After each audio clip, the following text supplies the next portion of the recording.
What's going on, guys? Happy 2024. Happy New Year. I have my friend Corey Ganem on the YouTube channel today to talk over some transition, right? Some wholesale or some OA to wholesale transition items.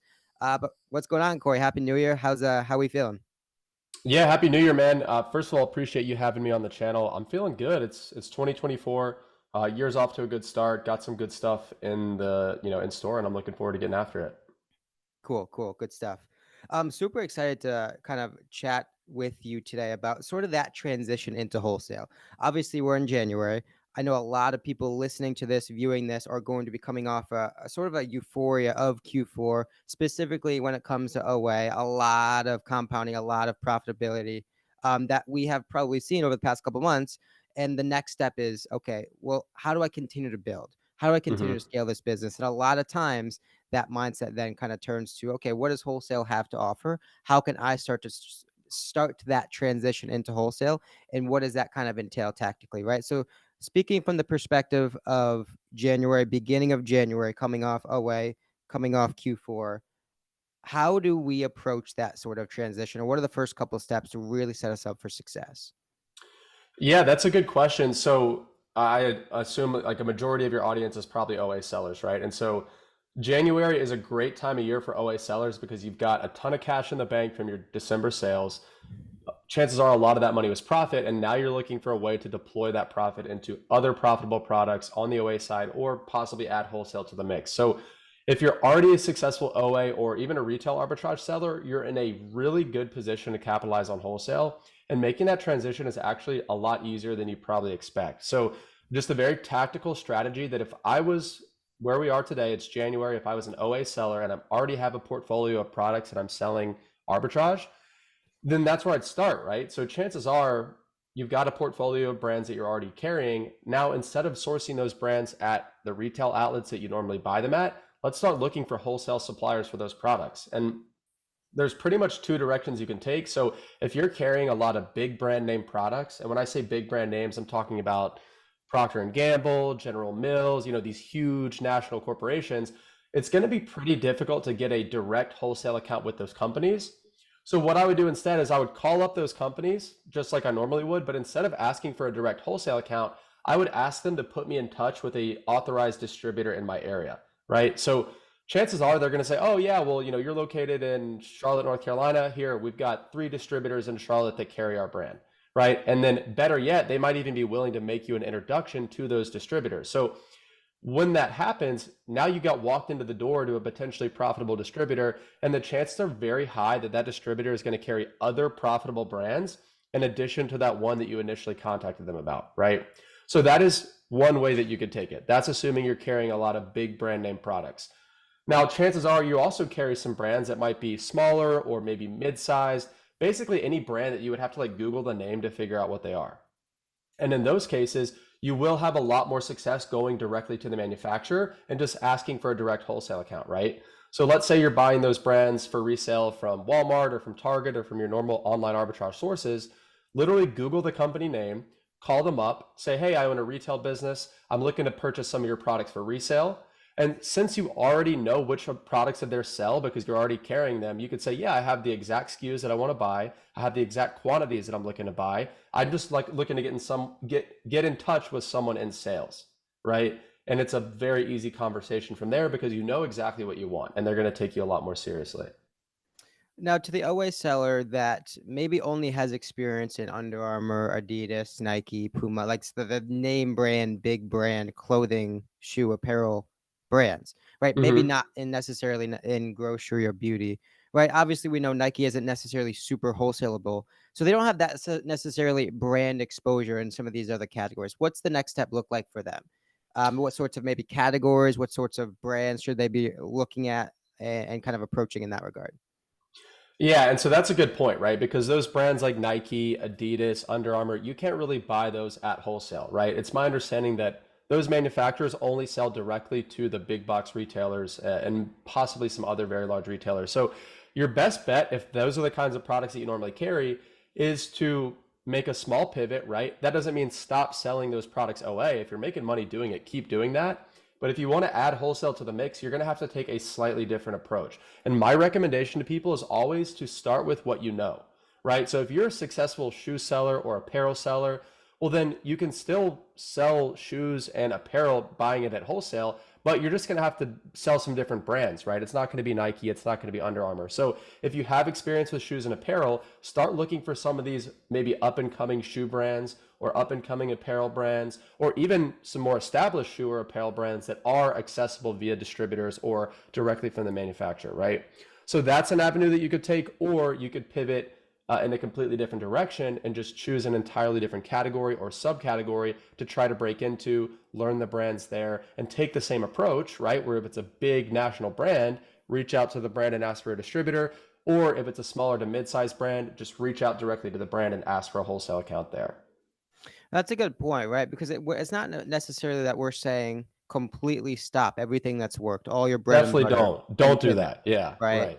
right. It's kind of a slow process because, and something that you've talked about a bunch is wholesale is going to be a slow grind in the beginning. It's going to be a volume game, right? You Yep. may reach out to 200, 300 distribution companies. 5, 10 of those may end up being profitable out of the 50 accounts that you open, right? So it's Yep. not going to be as immediately that positive result. It's going to be a slower, more of a grind process than if you have 5,000 to spend away. Well, you can go 2 or 3 different sites and probably spend that pretty profitable and have those products at a warehouse, at a prep center in 2 or 3 days, right? This is going to be something that you're going to work at it for weeks and weeks, and you may not see any results then, but over the long term, if you keep at it, if you stay patient, persistent, you'll have some results in 6 months, in 12 months.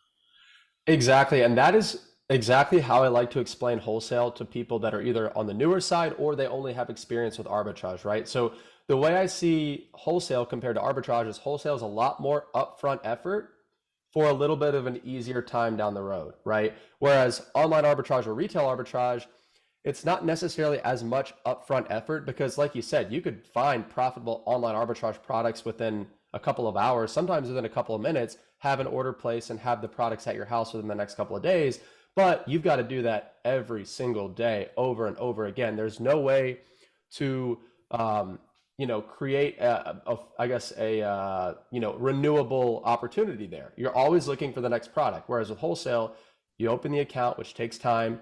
You develop a relationship with your sales rep, which takes time. But once you have that relationship in place, once you have a track record in place with some of these wholesale suppliers, I mean, I know you do this as well. I can routinely place Mhm. 10, 20, $50,000 purchase orders literally with a text message that will then make me, a few $1,000s in profit once I sell those products. And it takes a couple of seconds of my time for sending a text, right? Whereas with online arbitrage, I might have to spend all day sourcing to be able to spend that amount of money. Yeah, I think one of the really cool things about Amazon in general is that it really scales and compounds on itself, right? We Hmm. and we see a bunch of times where someone starts out with 500 or $1,000, hits some retail stores, hits some outlets, TJ Maxx, Marshalls, turns that into 5,000. Well, now starts to transition into more online arbitrage stuff where you're looking at Nike, Dick's Sporting Goods, Walmart, et cetera, et cetera. Well, now that person now has 20,000, 30,000, Hmm. whatever that number is, and now they may again maybe looking at something bigger, better, more scalable when you can send a text message, spend 20,000, 30,000 quickly, right? Seeking out that sort of ease of purchase aspect that I talk about, right? So you actually have a pretty cool opportunity to kind of, and I know you're approaching all sorts of different sellers, but really take advantage of people who have the buy-in to Amazon, have the confidence in their sourcing, and start to transition their existing business, existing confidence in the model to wholesale. And so, kind of, can you talk through the cool thing that you and Chris have going on for the next couple months? Yeah, I'd love to. So we have coming up, so as of today, I guess we're recording this on January 2nd, right? So January 22nd through the 29th of this year, it's 2024, we're going to be hosting our second ever live wholesale challenge. So a lot of people watching this video probably participated in the first wholesale challenge, which happened back in July. And the feedback was so overwhelmingly positive that we decided we've got to do it again live in 2024. So what the Wholesale Challenge is it is a live 7-day training. You can call it a workshop, but I like to call it a live 7-day training where I teach you exactly how to start, scale, and manage a fully remote Amazon wholesale business. So this is going to be a fantastic training for anybody that has success with arbitrage and is looking to transition into wholesale, or they just want to get into the Amazon game and they feel like wholesale is the model that resonates with them. So they want to know the whole process A to Z. It includes so many, we've got so many bonus resources. We've got an entire Facebook community built around the challenge. It is going to be a fantastic experience. And I highly encourage anybody that's considering taking the challenge, don't take my word for it. Obviously, I'm incentivized to talk good about it. Talk to people in the community that took it back in July or that bought the replays of the July sessions and went through the material and hear it from them. All right. We've got literally over 100 positive testimonials. They speak for themselves. I don't think I need to do it that much more justice. So what is the like perfect potential fit for this? Someone that has no sort of insight into Amazon, someone who's listening to this video for the first time inside like the sort of Amazon community, who is like the perfect fit for that sort of opportunity? So it's a perfect fit for somebody that has seen success with either retail arbitrage or online arbitrage, or heck, even private label, right? It's going to be the best fit for somebody that has their feet wet in the Amazon space, that has ideally $5,000 in capital for inventory to put into inventory, and who's looking to add wholesale onto their business, right? Now, if you're brand new to Amazon, you've never sold on Amazon before, you're new to e-commerce, this will still give you the full blueprint from A to Z, but I feel more comfortable recommending it to someone that has at least sold something on the platform before. Does that make sense? Right, for sure, for sure. And I know you guys, you pointed out, and I saw the success last year on social media. For the people who took the challenge last year, is this something that's going to continue to compound on it from last year, or is it going to sort of like be a repetition of kind of last year's experience? So for the people that took it last year, we've already had people sign up. They took the July wholesale challenge and they're taking the January wholesale challenge as well. And it's not going to be vastly different material. In fact, a lot of it is going to be repetitive, but it's because it's the basics and the principles of what I teach that bears repeating, right? So there's a lot of information, like basically we cover the whole process A to Z, and it's something that, people got a good experience the first time around. They want kind of a refresher on that same information. And then obviously we've got a ton of people that are showing up for the first time that are going to be able to take advantage of the program. And I mentioned earlier the Facebook community that comes along with it as well. But I mean, in my opinion, that's one of the most valuable components Yeah. of the entire challenge because right now in that the July session Facebook group, I think we have like 693 people in that group. And it's not a dead group. It's very active. Like there's people in there every day asking questions, answering questions, networking with each other. And I think the network in the community is honestly the biggest benefit that you get out of the entire thing. Right, yeah, because the content's one thing, but just being around like-minded people and Yep. the exposure they get, right, and C, and probably most importantly, being able to ask questions, being able to Yep. ask educated, related questions, and get an answer from either you, Chris, or even someone else that's in the community. I'm sure you have plenty of seven-figure, multi-seven-figure sellers in the community that maybe if you're tied up with something else, they can answer as well. And so it's just having that sort of engagement and community aspect with like-minded successful business owners that's equally as important. 100%. I mean, I'm in that Facebook group literally every single day answering questions. Chris is in there answering questions. I've got my bookkeeper in that group answering tax related questions, answering bookkeeping related questions. And like you said, we've got other people that have come through the challenge, scaled their business, and are now giving back to the community by interacting and engaging and answering questions in that group as well. So it's almost like a brain trust of people that are doing the business at a high level. And as we start to wrap up here, what would be, if you can only pick one thing, what would be your favorite thing, your favorite aspect of the challenge, or what are you most excited about this year? So I'm most excited about seeing people, like seeing that light bulb turn on for certain people, right? Because there's a lot of people, at least in the previous July session, that they joined the wholesale challenge because they've been trying to implement wholesale for a certain amount of time. And for whatever reason, it just hasn't clicked, right? They just haven't quite gotten it yet. And I can't tell you how many DMs, how many Twitter mentions I got after the challenge and during the challenge of people saying, hey, like what you're saying, it's not new to me, right? What I'm teaching people is not news, but I think it's just the way that we kind of convey it and the way that we condense it down to the core things you should focus on that finally gets it to click in people's minds, right? So getting those messages from people, it's very fulfilling for me, and it also shows that like, hey, what we're putting out there, it's right, it works, and it resonates with people. So I'm excited to see that like similar reactions this time around. Yeah, awesome. I'm looking forward to seeing all the engagement, all the feedback on the timeline. I know we'll have a link in the description for you to obviously take advantage of this opportunity as it approaches. And where can people find you in terms of learning more, following your journey, following your experience, your business, and continue to kind of follow moving forward? Yeah, so the best place to follow me if you want really tactical information is going to be here on YouTube. So my YouTube is just at Corey Gannum.